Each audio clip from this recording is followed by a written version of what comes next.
Abrí la puerta de la gala corporativa de mi esposo con un regalo en la mano, solo para verlo arrodillado, proponiéndole matrimonio a su nueva CEO.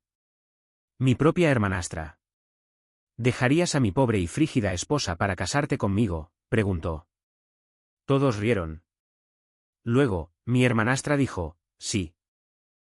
Así que me di la vuelta, cancelé silenciosamente cada pago, fiesta y viaje, y retiré mi 90% de las acciones de la empresa valoradas en 6,069 millones de pesos.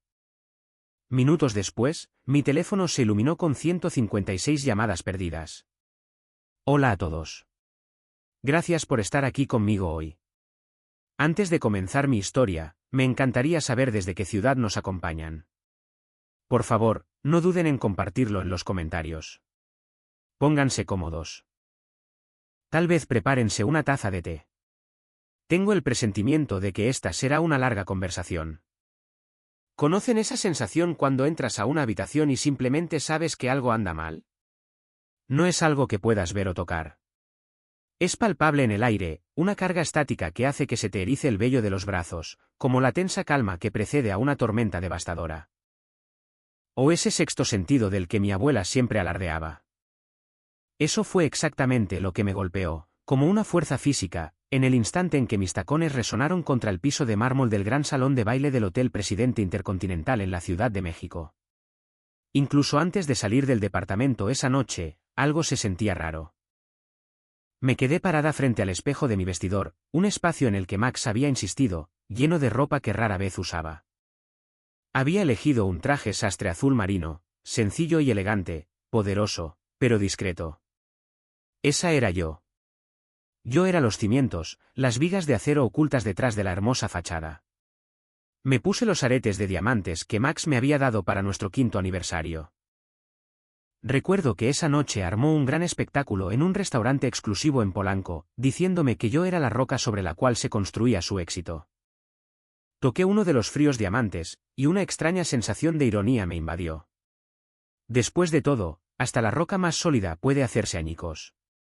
El viaje en Uber fue silencioso. Las luces de la Ciudad de México se desdibujaban al otro lado de la ventana, un río de oro blanco. Debería haber estado emocionada. Era la gala anual de soluciones tecnológicas CAIS.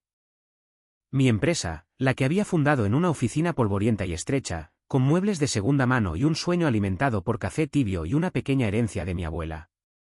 Por supuesto, para el resto del mundo, era la empresa de Max.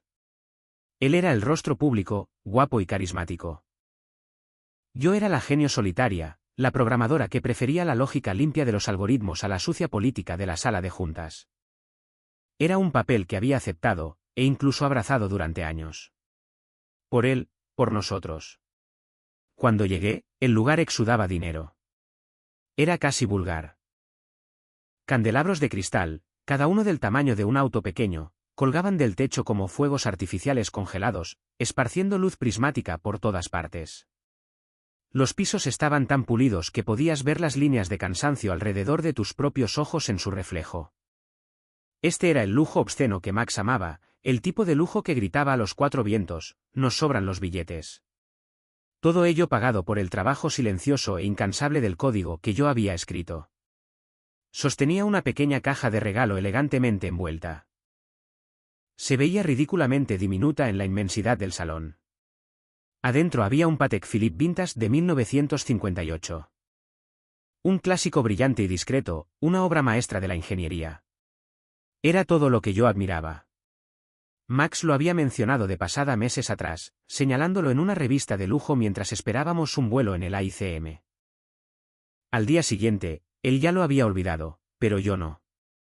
Eso es lo que hacen las buenas esposas. Escuchamos. Recordamos los pequeños detalles. Movemos cielo y tierra para hacerlo realidad. El precio. Bueno, digamos que podría haber financiado una prometedora startup durante un año. Era una gota de agua en el océano para CAIS, pero un símbolo importante para mí, un testamento de una sociedad en la que, tontamente, todavía creía. A medida que me abría paso entre la multitud, esa extraña sensación se intensificó. El aire estaba pesado con palabras no dichas. Las conversaciones vacilaban y morían a medida que me acercaba, solo para reavivarse en murmullos excitados y silenciosos en el momento en que pasaba. Personas que había conocido durante años, esposas de miembros del consejo con las que había comido, me daban sonrisas rápidas y tensas, y desviaban la mirada. Sus rostros estaban llenos de algo que no pude identificar al principio. Entonces lo entendí. Era lástima. La lástima es una cosa terrible y corrosiva de ver en los rostros de tus colegas. Te hace sentir pequeña y expuesta. Luego, comenzaron las risas. No era el tintineo educado de la diversión impulsada por el champán. No, era un sonido crudo, feo y gutural. El tipo de carcajada que se alimenta del dolor de otra persona. Era el sonido que hace una turba. Era el sonido de mi vida implosionando. Y todos en esa habitación tenían un asiento en primera fila. Mi corazón empezó a martillar contra mis costillas, un pájaro frenético atrapado en una jaula. Seguí el sonido, atraída hacia él como una polilla hacia una llama destructiva. Me llevó a un pequeño escenario en la parte delantera del salón, preparado para los discursos de la noche. Y fue entonces cuando lo vi, a mi esposo de 7 años, Maximiliano Santillán, luciendo exactamente como el apuesto CEO, el hombre del momento. Estaba sobre una rodilla. Mi primer pensamiento, un fugaz y absurdo destello de negación, fue que se estaba atando las agujetas. O tal vez se le había caído una mancuernilla. Pero no estaba mirando al suelo. Sostenía un micrófono en una mano y una pequeña caja de terciopelo en la otra. La caja estaba abierta, revelando un anillo de diamantes tan enorme que parecía un trozo de hielo. Y estaba mirando hacia arriba, con una expresión de absoluta adoración que no había visto en su rostro en años, a la nueva CEO de la compañía. Una mujer a la que conocía demasiado bien. Una mujer que había acechado en los márgenes de mi vida durante 2 décadas. Mi propia hermanastra. Cassandra se había deslizado en mi vida cuando yo tenía 16 años, después de que mi papá se casara con su madre.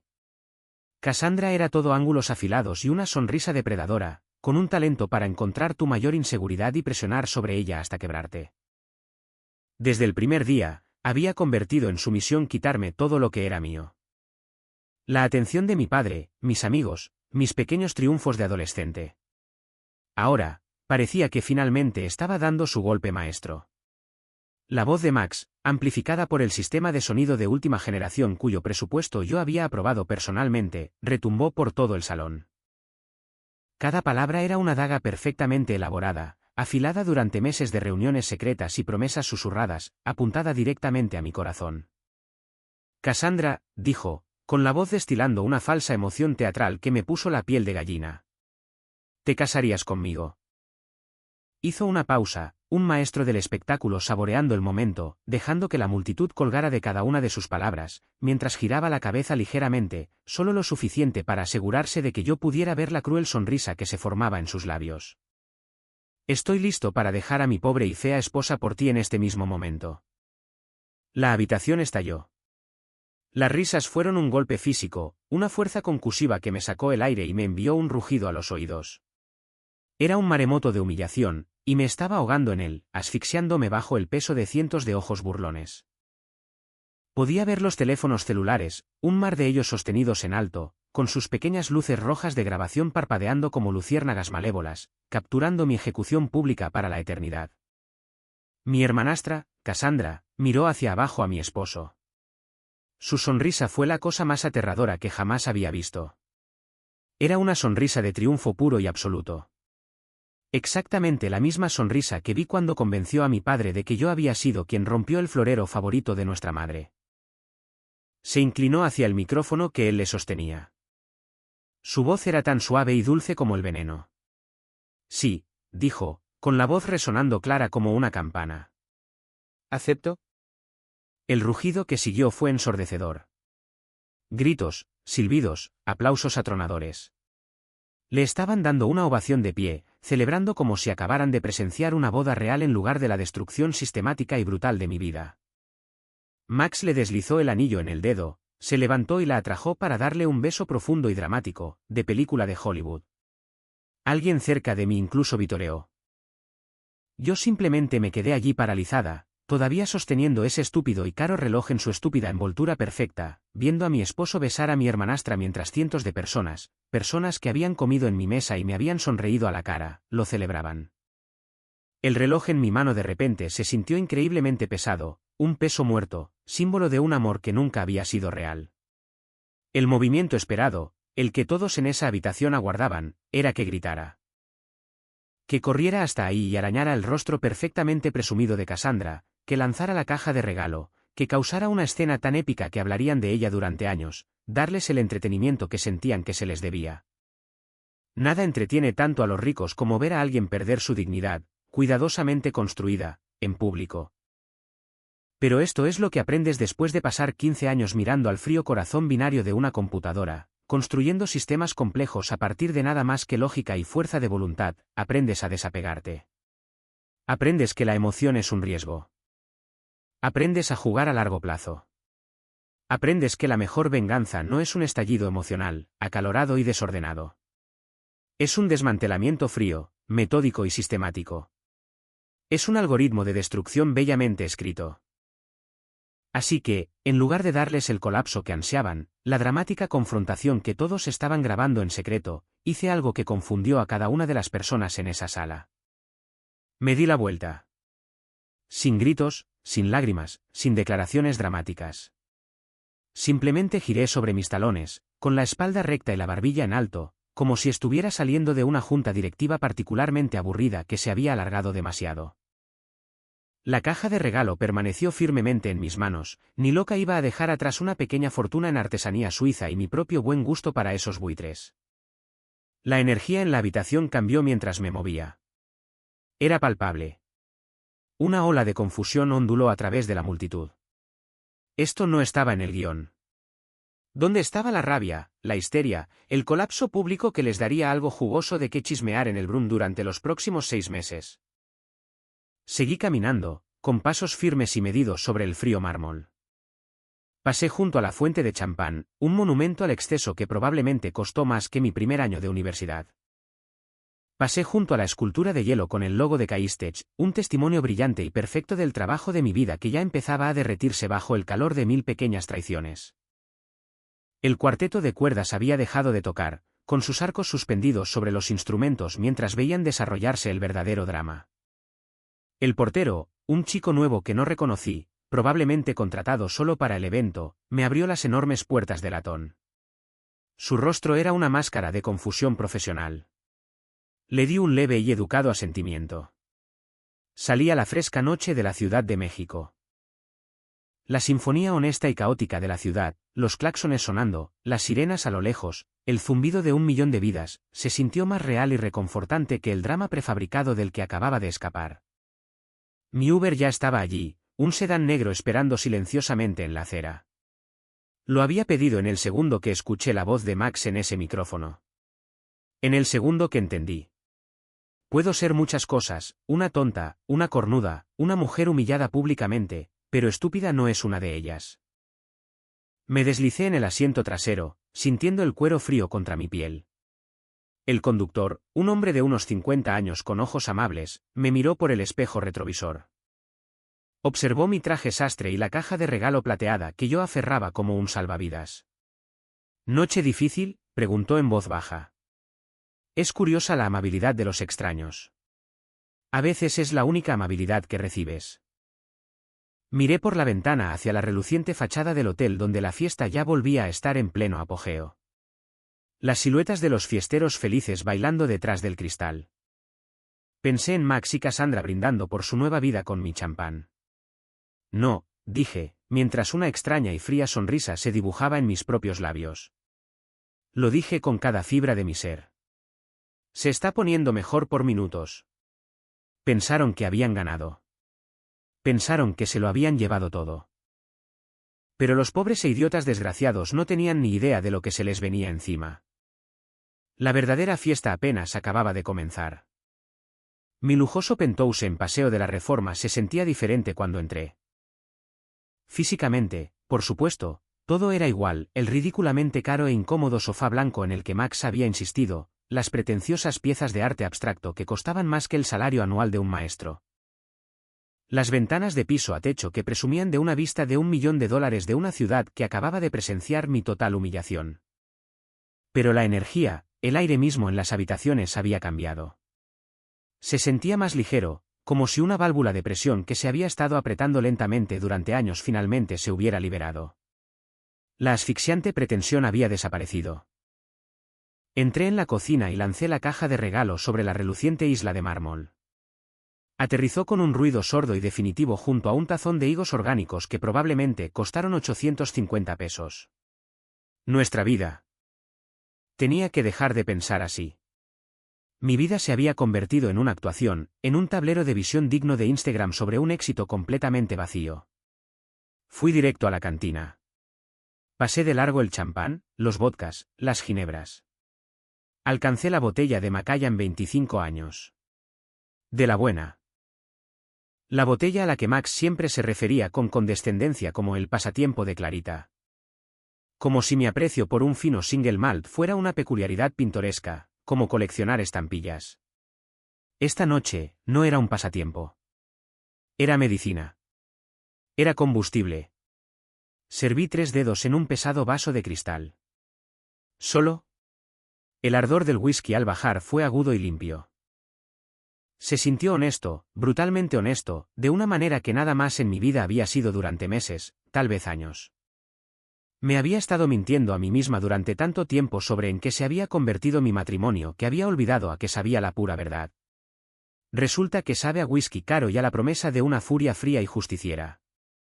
Mi oficina estaba al otro extremo del penthouse, mi santuario. Max odiaba esta habitación. No tiene estilo, afirmaba. Estaba llena de madera oscura, cómodas sillas de cuero hechas realmente para sentarse, y estantes repletos de libros de verdad, libros sobre computación cuántica, teoría algorítmica y biografías históricas. No solo lomos decorativos elegidos por un diseñador de interiores. Y lo más importante, una caja fuerte biométrica de pared oculta detrás de una gran y lúgubre pintura del Ángel de la Independencia. Mi huella dactilar me dio acceso. La pesada puerta de acero se abrió con un suave siseo.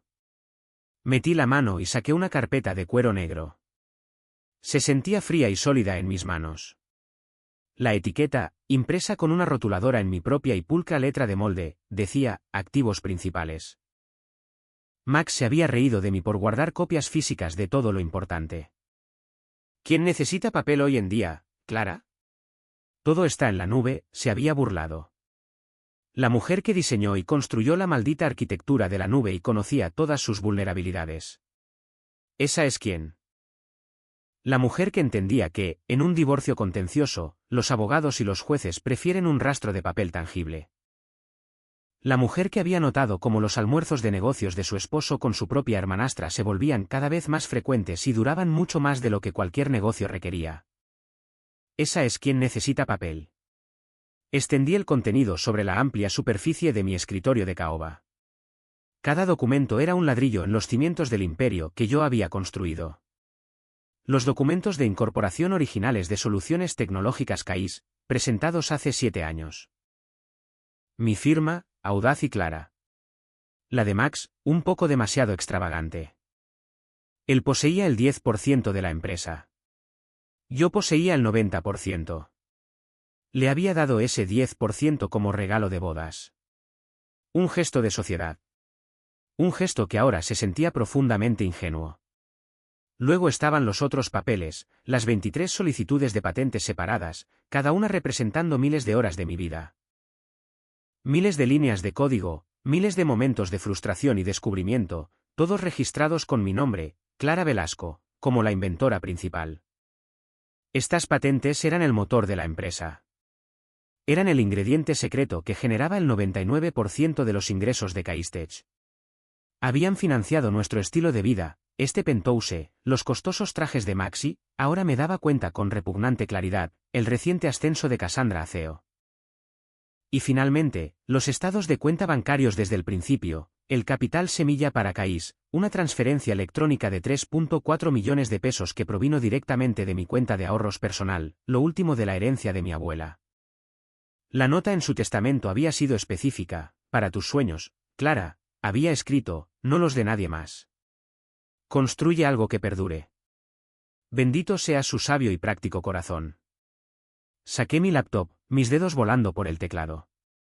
Abrí el sistema de gestión financiera de la empresa. Lo había diseñado yo misma desde cero. Era mi fortaleza digital, completa con puertas traseras e interruptores de emergencia que solo yo conocía. Max nunca se había molestado en aprender a usarlo. Es muy complicado, cariño, decía siempre con un gesto despectivo. Para eso le pagamos a nuestra directora financiera. La directora financiera, Beatriz Montes, una mujer inteligente, pero leal al CEO. Al CEO que controlaba sus bonos y su trayectoria profesional. Pero el sistema tenía reglas. Mis reglas. Y cualquier decisión financiera importante, cualquier transferencia bancaria de más de 170,000 pesos requería mi autorización personal cifrada. Durante años, había sido la socia silenciosa, haciendo clic felizmente en aprobar para paquetes de vacaciones, viajes de compras de diseñador y misteriosos honorarios de consultoría pagados a Cassandra. Todo disfrazado como gastos comerciales legítimos. Había sido una tonta, pero una tonta con acceso de administradora. El primer golpe fue fácil. Una simple búsqueda de viajes programados. Ahí estaba. Maximiliano Santillán, Cassandra Pérez. Destino, Los Cabos. Un retiro de negocios programado para la próxima semana en un resort de 5 estrellas. Casi podía imaginarlos descansando junto a la alberca, bebiendo champán, riéndose de mí. Unos cuantos clics, un único código de autorización, y así, sin más, su vuelta de la Victoria tropical se desvaneció en el aire. Los vuelos en primera clase, la suite frente a la playa, el paquete de spa para parejas que costaba más que un auto usado, todo había desaparecido. Un correo electrónico automatizado de cancelación probablemente ya estaba en camino a la bandeja de entrada de Max. A continuación, el pequeño espectáculo de humillación de esta noche. Abrí el reporte de gastos. La renta del gran salón de baile del Hotel Presidente Intercontinental, la factura del banquete con sus ridículos recargos por quesos artesanales y pasteles en forma de cisne, el florista, el cuarteto de cuerdas. Todo cargado a la cuenta de eventos corporativos de Caistech. Una oportunidad de networking, lo había llamado Max. Oh, fue una oportunidad, sin duda. Las órdenes de suspensión de pagos son una cosa maravillosa cuando sabes cómo presentarlas correctamente. Redacté un único y frío mensaje automático. Pago anulado debido al uso no autorizado de fondos corporativos, pendiente de auditoría interna. 1 a 1, lo envié al recinto, al proveedor del banquete, al fotógrafo ridículamente caro que probablemente había capturado mi momento agonizante en una impresionante alta definición. Todos ellos estaban a punto de descubrir que los grandes gestos de mi esposo estaban construidos sobre mentiras y una línea de crédito que acababa de ser cortada. Pero eso solo era podar los arbustos. El objetivo real, la opción nuclear, estaba ahí mismo en mi pantalla, brillando con una amenaza silenciosa. La cuenta operativa principal, 6,069 millones de pesos, la sangre vital de la empresa, administrada por una serie de autorizaciones ejecutivas, todas las cuales requerían en última instancia de mi autorización como accionista mayoritaria. Max pensaba que era el CEO.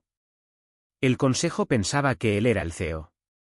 Diablos, la mitad del mundo tecnológico en el país pensaba que él era el CEO. Pero ser el rostro público de una empresa y realmente dirigirla son dos cosas muy diferentes. Y la diferencia, amigos míos, generalmente se mide por quién controla el dinero. Yo había integrado múltiples sistemas de seguridad a prueba de fallas en el sistema hace años. Soy una programadora paranoica por naturaleza. Siempre planeo para el peor escenario.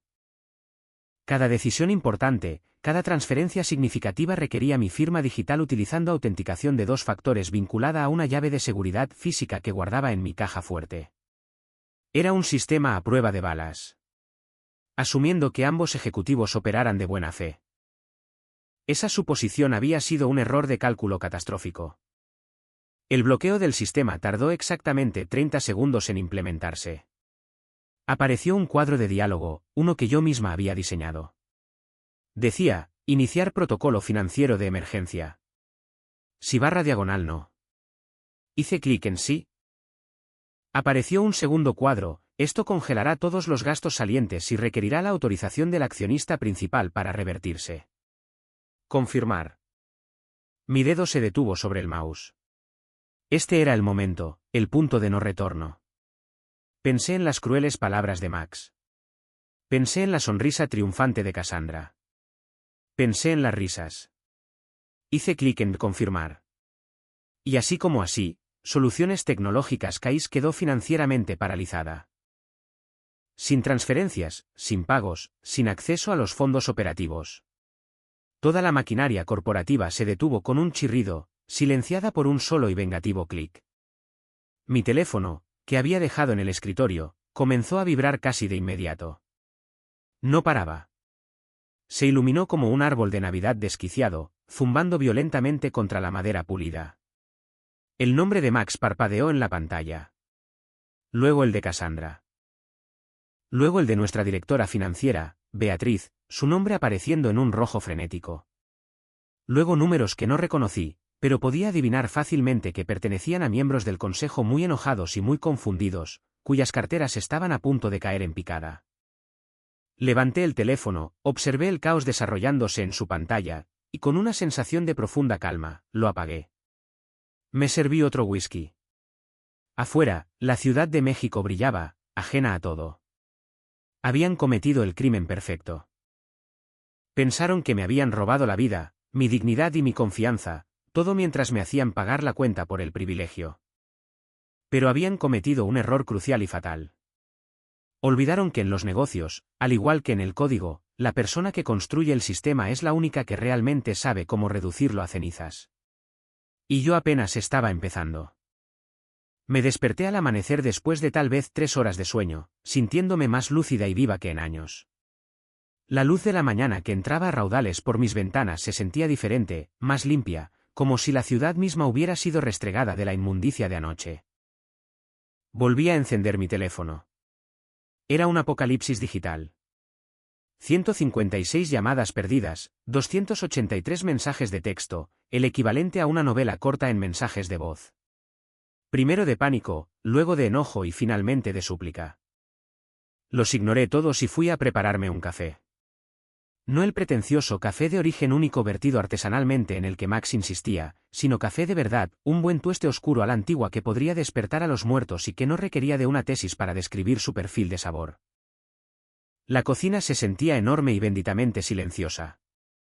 Sin el zumbido de una licuadora haciendo algún batido verde. Sin notas pasivo-agresivas sobre de quién era el turno de comprar la leche de almendras ridículamente cara. Solo yo, mi café, y el silencio profundamente satisfactorio de una vida que, al fin, volvía a ser verdaderamente mía. Estaba a la mitad de mi primera taza cuando sonó el interfón, un sonido discordante en mi nueva paz. Era Héctor, el de recepción, su voz teñida de la neutralidad profesional de un hombre que ha visto todo tipo de drama de gente rica imaginable. Buenos días, señorita Velasco. Siento llamar tan temprano. Hay un joven aquí abajo. Se llama Gabriel Carmona. Dice que trabaja para su esposo.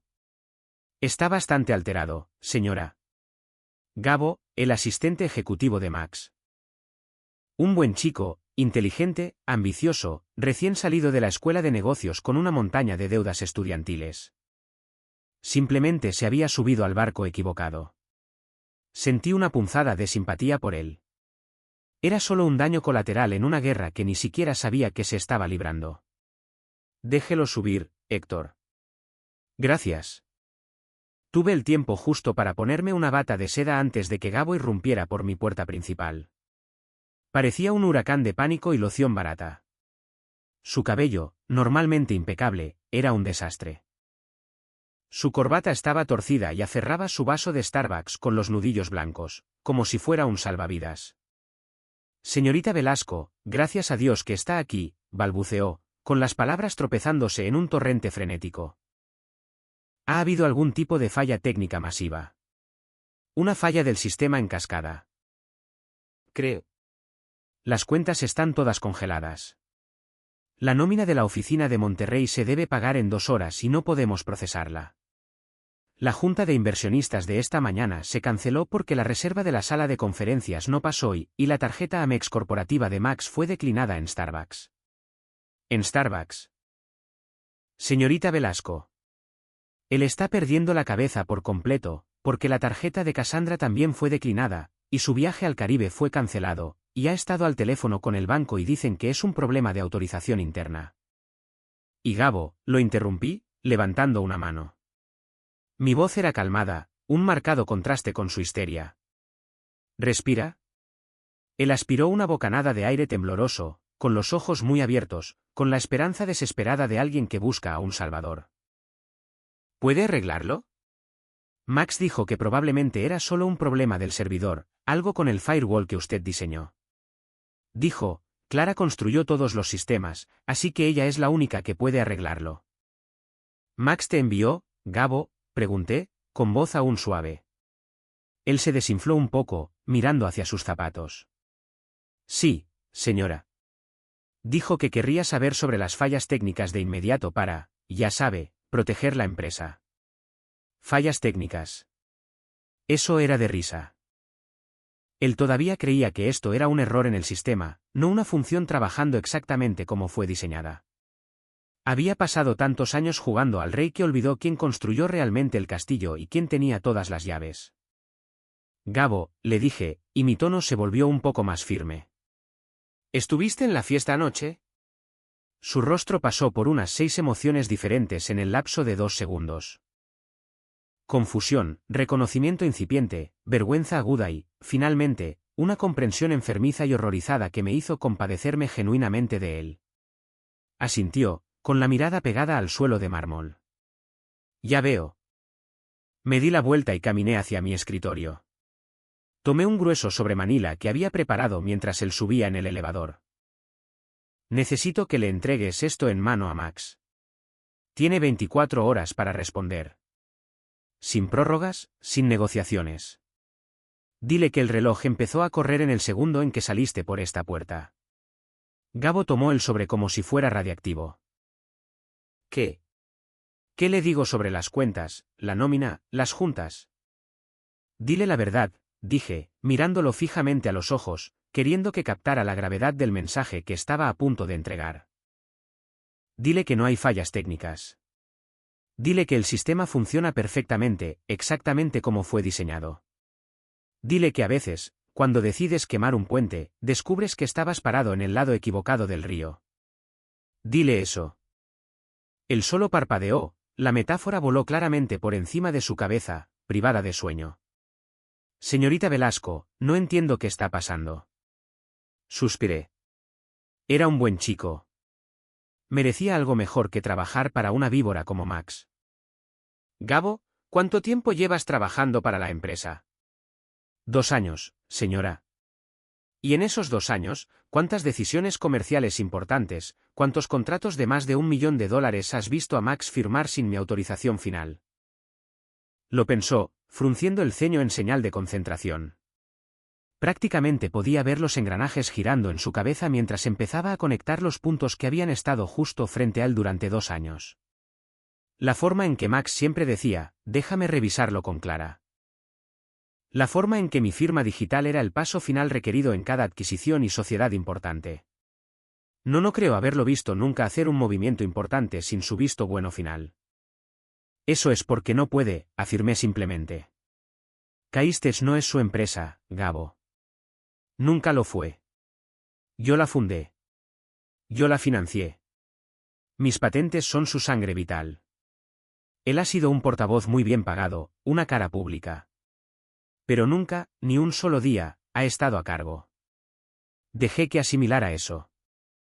Así que, cuando decidió humillarme públicamente frente a nuestros empleados y socios comerciales mientras le pedía matrimonio a otra mujer, bueno, fue una señal bastante clara de que nuestra sociedad comercial había terminado. Señalé el sobre cerrado. Esto solo lo hace oficial. El rostro de Gabo estaba pálido. ¿Y qué pasa ahora con la empresa, con los trabajos de todos, con mi cheque de nómina? Eso depende completamente de cómo responda Max a lo que hay en ese sobre, dije. Lo acompañé a la puerta. Pero Gabo, Esperé a que se encontrara con mis ojos, dándole una pequeña y triste sonrisa. Pase lo que pase, no será una falla técnica. Y quizás quieras empezar a actualizar tu currículum. Solo una sugerencia amistosa. Después de que se fue, el silencio en el penthouse se sintió diferente. Ya no solo era pacífico. Estaba cargado de poder. Me senté frente a mi laptop, no para trabajar, sino para reflexionar sobre lo que había redactado a primeras horas de la mañana. Dentro de ese sobre no había una negociación. Era un documento de rendición. Una obra maestra de guerra estratégica disfrazada de reestructuración corporativa. Todo revisado por mi abogado, un tiburón llamado Arturo, quien había sido mi asesor legal durante años. Él lo había llamado hermosa y brutalmente efectivo. Contenía 7 puntos. 7 dagas. 1. Maximiliano Santillán renuncia como CEO de Soluciones Tecnológicas CAIS. Efectivo inmediatamente al firmar. Sin un periodo de transición elegante. Sin renunciar para buscar otras oportunidades y salvar las apariencias. Una amputación limpia y rápida. 2.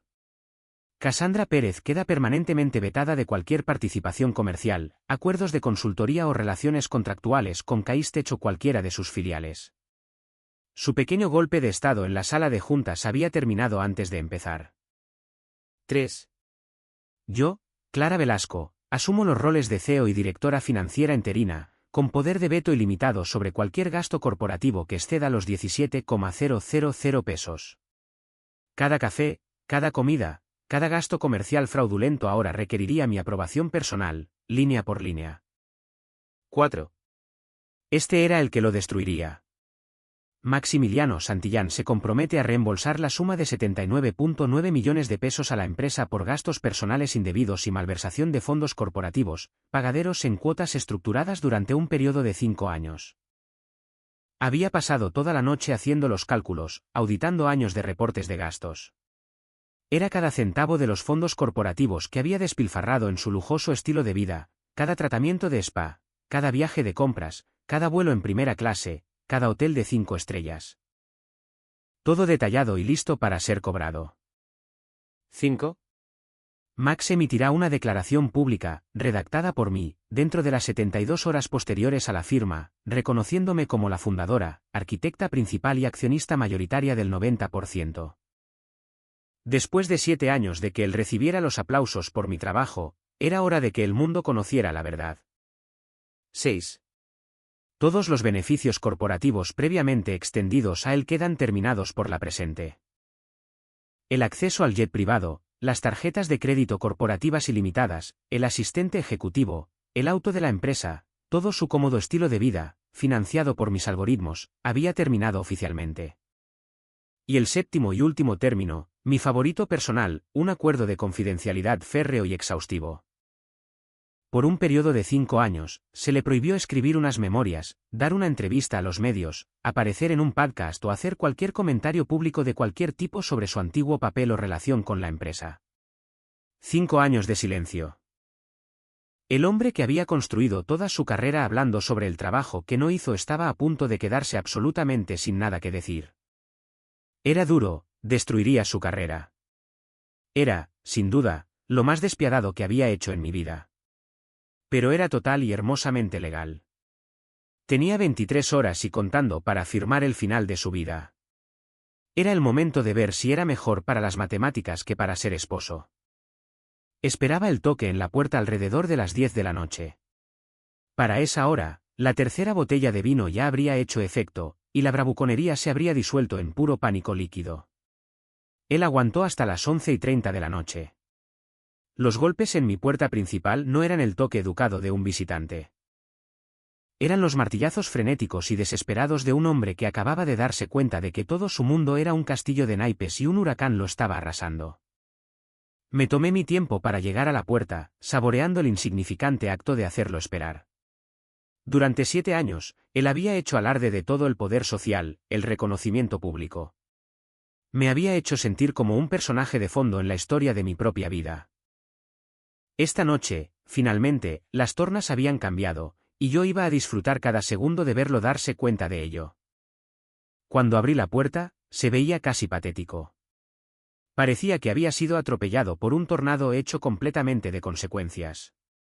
Su cabello perfectamente peinado era un desastre.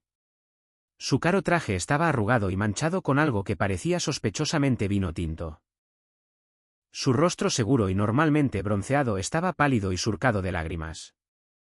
Pero fueron sus ojos los que contaban la verdadera historia. El brillo arrogante y seguro de sí mismo había desaparecido, reemplazado por la mirada salvaje y desesperada de un animal acorralado. Este era un hombre que había pasado las últimas 12 horas llamando a abogados, contadores y a cualquiera que le contestara al teléfono, solo para que le dijeran exactamente lo mismo una y otra vez: estaba atrapado. Por favor, Clara, susurró, con la voz quebrada. No puedes destruirnos así. A nosotros. La palabra se sintió extraña y absurda en mi boca. Ya no hay un nosotros, Max. Tú y Cassie dejaron eso perfectamente claro en público anoche. Me hice a un lado y lo dejé entrar. Un gesto silencioso y frío. Quería que lo viera todo por última vez.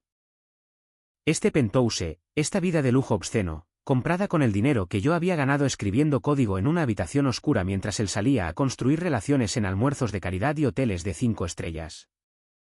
Entró a trompicones en la sala y se desplomó en el sofá de cuero italiano que él había elegido. No puedes hablar en serio sobre estas condiciones, dijo, su voz quebrándose de incredulidad. 79,9 millones de pesos, Clara. Es imposible. Es una locura. Nadie tiene esa cantidad de efectivo. Caminé hacia la cantina, me serví un whisky, mi segundo de la noche, y me senté en el sillón frente a él, manteniendo una distancia segura. Gastaste 79,9 millones de pesos del dinero de mi empresa, Max. Las matemáticas realmente no son tan complicadas. Tengo los recibos. Nuestro dinero, corrigió automáticamente, un patético eco de su vieja arrogancia. Dinero de la empresa. Fue para gastos de negocios, networking, construcción de la marca. ¿Así es como llamamos a tu aventura con mi hermanastra ahora? ¿Un gasto de negocios? El anillo de diamantes fue una línea de presupuesto que se me pasó. Su rostro se arrugó como un trozo de papel. Entonces comenzaron los sollozos feos y entrecortados. El tipo de sollozos que ocurren cuando un hombre finalmente se da cuenta de que ha cometido un error tan monumental, tan catastrófico, que no hay forma de arreglarlo, ni vuelta atrás. No se suponía que pasara así, balbuceaba entre sollozos. Cassie y yo, simplemente conectamos en esa conferencia en Los Cabos. Ella me hizo sentir visto, poderoso, y que yo era más que solo tu esposo. El chico del fondo. Eras más que solo mi esposo, dije, mi voz peligrosamente tranquila, cortando justo a través de su autocompasión.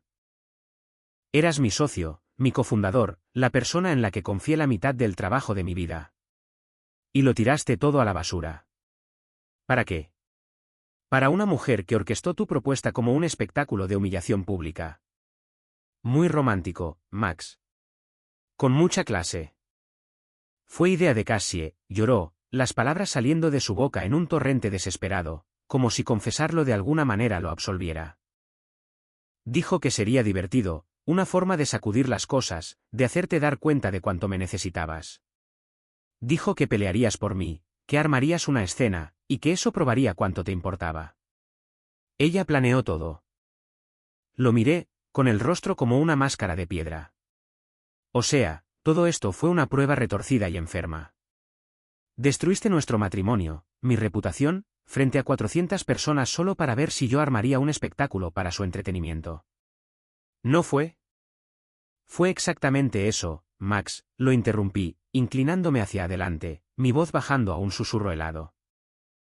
Anoche, tú y Cassie convirtieron mi vida en una pieza de arte escénico.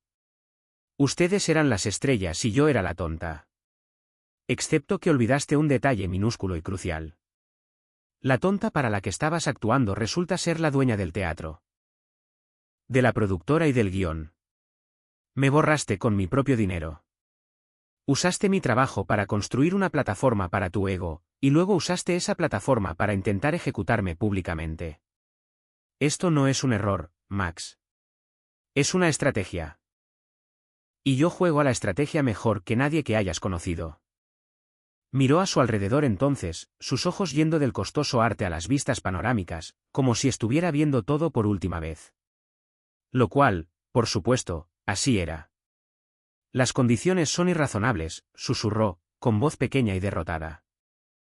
El dinero, la declaración pública, el acuerdo de confidencialidad. Estás tratando de destruir todo mi futuro. No, le dije poniéndome de pie, señalando que esta conversación había terminado. No estoy destruyendo nada.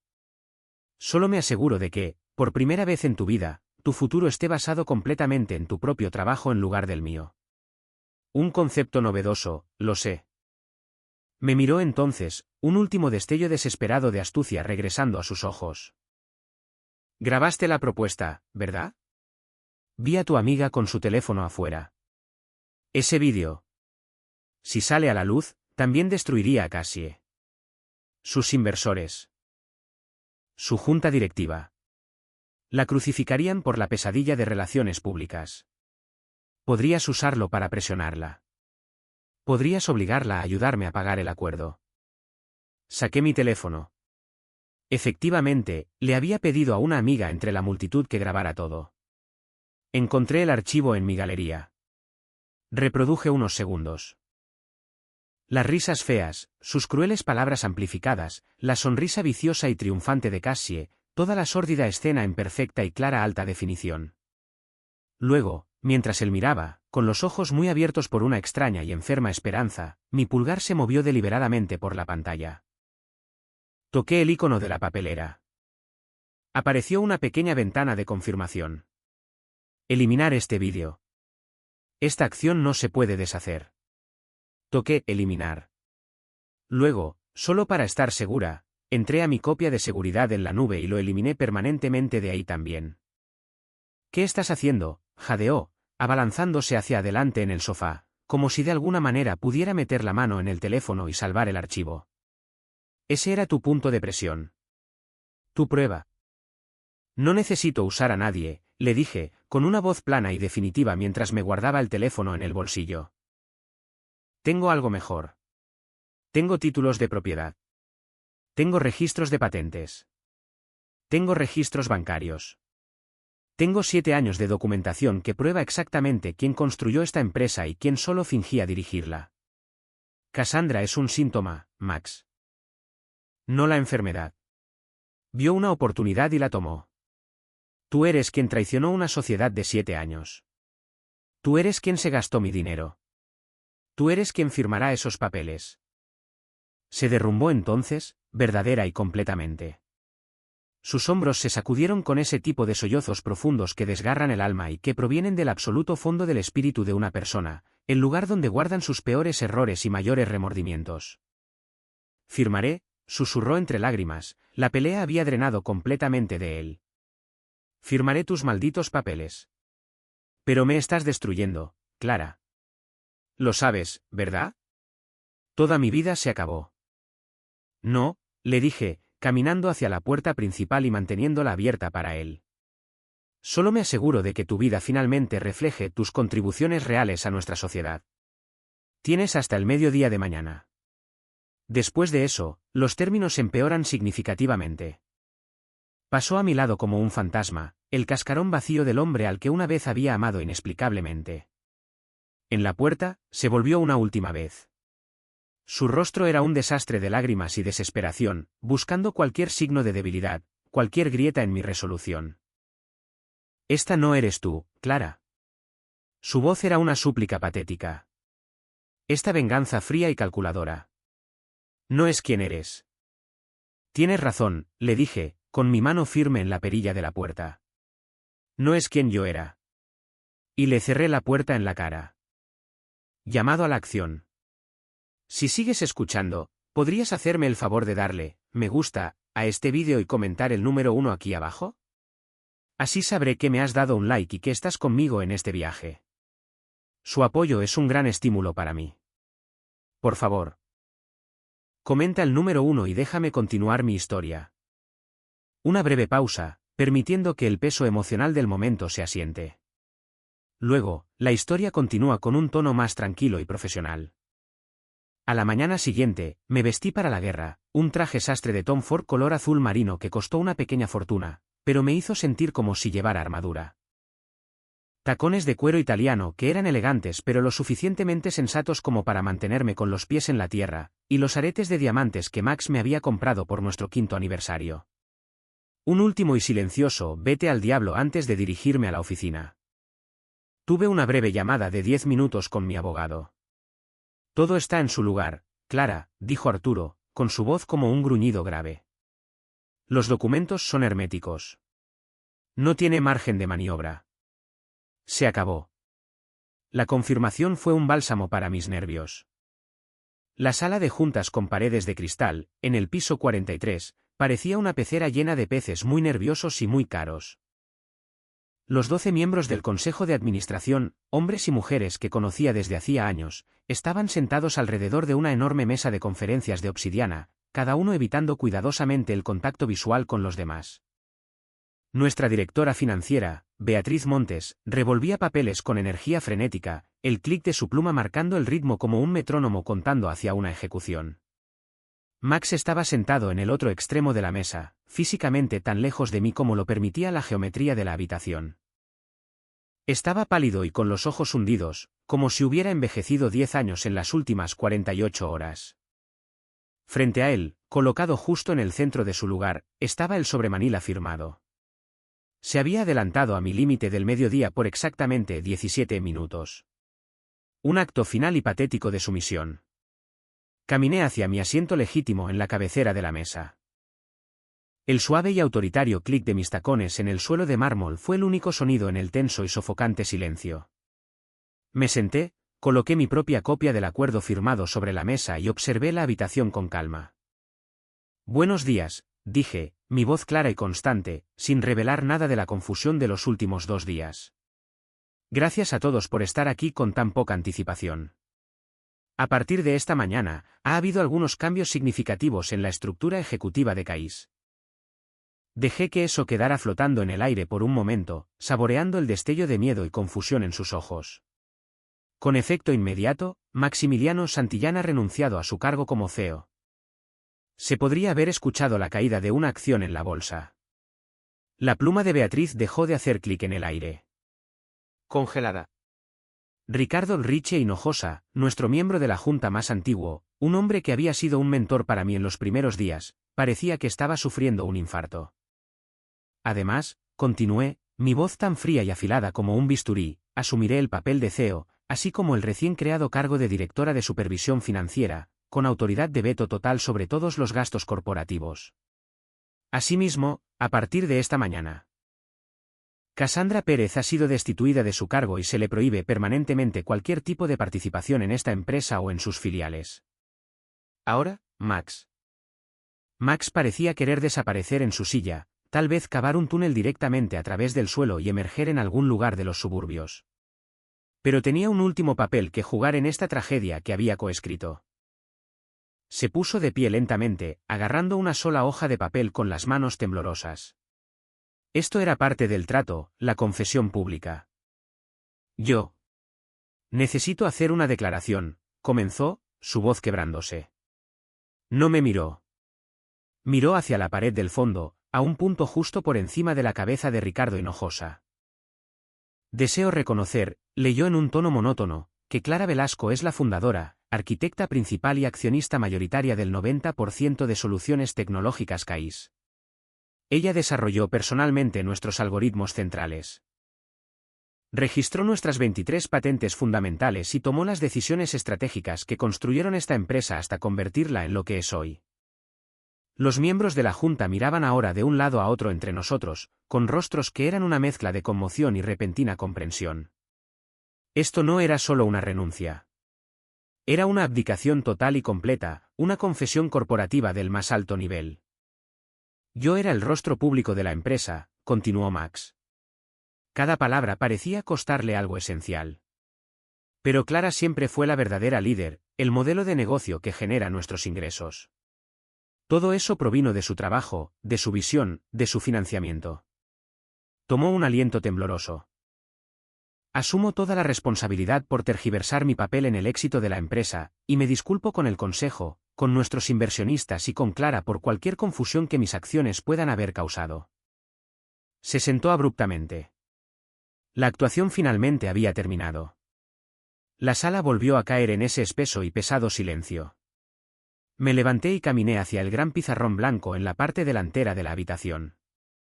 No necesitaba hacer esto. Los papeles estaban firmados. Pero necesitaban verlo para comprender la magnitud del fraude del que habían sido cómplices. Tomé un marcador negro y escribí 4 líneas simples.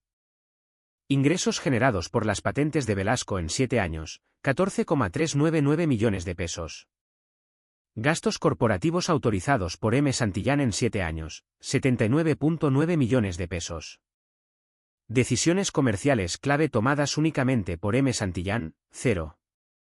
Líneas de código escritas por M. Santillán, 0. Estos números, dije, girándome para enfrentar a una sala llena de personas que finalmente comprendían la verdad que habían ignorado durante años, son el cimiento y la realidad de esta empresa. Max ha sido un excelente portavoz, pero nunca ha sido el CEO. A partir de este momento, levanto el bloqueo financiero de emergencia. Todas las operaciones comerciales legítimas se reanudarán de inmediato. Todos los gastos frívolos serán terminados en espera de una auditoría completa. ¿Hay alguna pregunta? No hubo ninguna. El golpe de estado fue completo. Mi victoria fue absoluta. Pero mientras estaba allí parada, mirando la ciudad desde mi nueva posición en la cabecera de la mesa, no se sintió como una victoria. Solo se sintió necesario. 6 meses después, mi vida era un mundo diferente, un universo diferente, en realidad. Lo primero que hice fue vender el penthouse.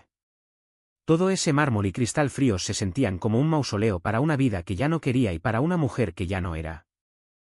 Me mudé a una casona más pequeña, pero encantadora, en Coyoacán. Tenía una chimenea acogedora, estantes desbordantes de libros de verdad y ventanas que realmente se abrían para dejar entrar el aire fresco. Mis vecinos eran maestros, artistas y doctores. Personas que hacían trabajos reales por salarios honestos. A nadie le importaba que yo hubiera construido una empresa de tecnología multimillonaria. Les importaba que sostuviera la puerta del elevador y que no pusiera la música demasiado alta después de las 10 de la noche. Era maravillosamente, benditamente normal. Después de que estalló la noticia, Forbes México publicó un artículo sobre mí, apodándome la genio silenciosa detrás del éxito de Caistech. Ese artículo trajo una oferta inesperada de Gade Business School para ser profesora invitada. 3 días a la semana, me paraba frente a una sala llena de brillantes y entusiastas estudiantes de posgrado que realmente querían aprender, no solo hacer networking para buscar capital de riesgo. Sentí que volvía a contribuir a algo significativo. No solo generando ingresos para financiar un estilo de vida. También volví a invertir, pero de forma distinta. Creé un pequeño fondo de capital de riesgo específicamente para fundadoras mujeres en el ámbito tecnológico. Así conocí a Camila Chávez. Era una brillante joven de 26 años, con un doctorado del TEC de Monterrey, que había desarrollado un enfoque revolucionario para la inteligencia artificial. Su propuesta era cruda, su tecnología era innovadora y su pasión era contagiosa. El antiguo consejo nunca la habría financiado.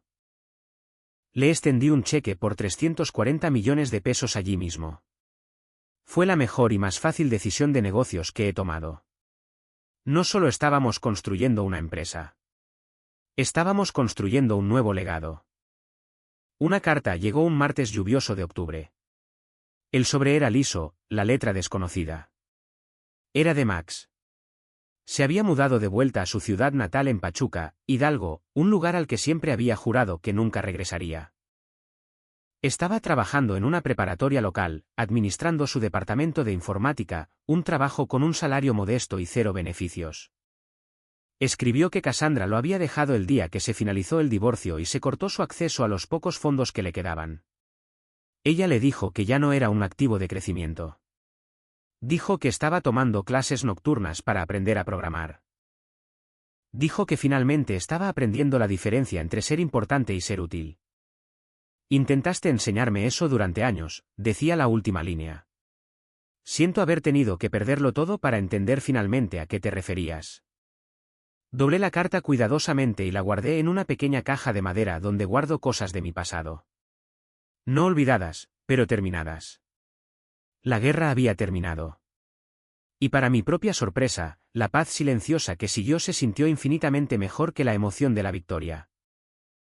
Mi vida era mía ahora, cada parte de ella se medía, no en los precios de las acciones o en los metros cuadrados, sino en logros genuinos y en pequeñas alegrías cotidianas. Algunas victorias no necesitan público. Algunas victorias valen más que los aplausos. Son silenciosas. Son personales. Y finalmente, son pacíficas. Gracias a todos por escuchar mi historia. No fue fácil compartir todo esto, pero sentí que era importante. Si alguna vez has pasado por una traición, grande o pequeña, o has sentido que tus contribuciones eran invisibles, por favor debes saber que no estás solo y que tu fuerza es siempre mayor que tu dolor. Me encantaría escuchar sus pensamientos, así que no duden en compartirlos en los comentarios a continuación. Y si mi historia resonó con ustedes, dejar un like y suscribirse al canal significaría el mundo para mí. Me hace saber que estamos construyendo una comunidad aquí. Cuídense mucho y cuídense unos a otros. Hablamos pronto.